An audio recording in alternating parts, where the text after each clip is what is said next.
Ay, nag-video lang po ako, tita.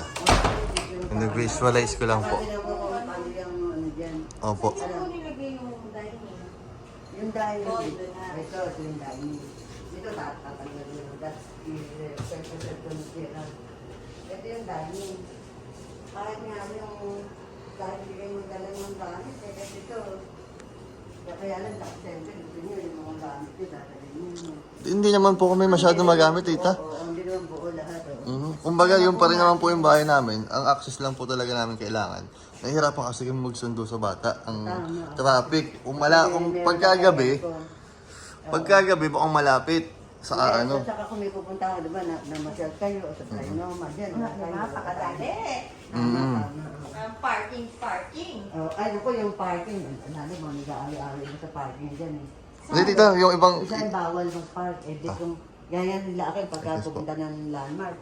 Eh, dito, laki ng parking sa loob. Kaya lang, di kami nag-aami sa labas. Minsan, may tapat-tapat naman. Isa lang naman yung mga parado dyan. Mami, pakasarado nga to. Dati, dalawa yung kotse nasa loob, mga pato. Blue, lika, blue. Blue. Ika lang po. Blue, lika, blue.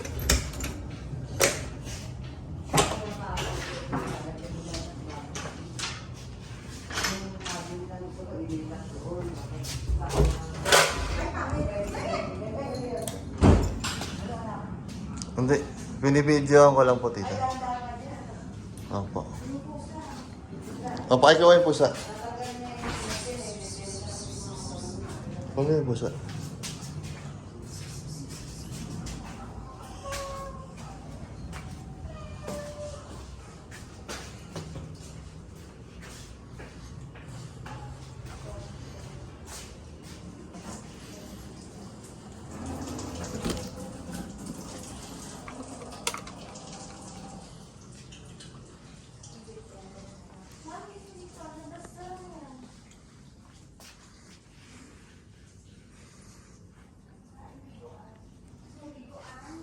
Pag nag-aaral mga bata, maganda sa bata yung mag-aaral, nakatahimik yan. Wala kang matidinig. Yan yan, anak ko, napaka-very Tatlo po silent. itong aming anak. Tatlo? Opo. Tahimik yan. Ang anay po ito si Sam. Tatahimik. Ako, nakapagod na dyan din, nung dati eh. Diyan ako nakakagawa. Pati tiga-debit, pumupunta. Kaya nga talaga nagmamang yung to. Tahimik na mga mukha naman. Oo, hindi, tahimik dito. Walang ano. Pwede yung pantry, Ray. Oo nga, pantry na tayo.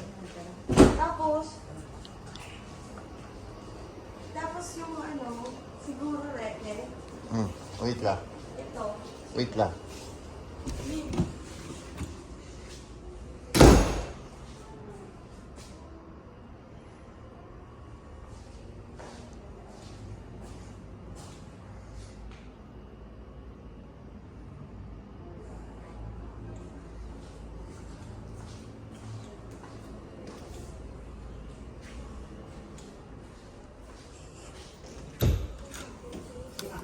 Pinibigay niya lahat yung gamit.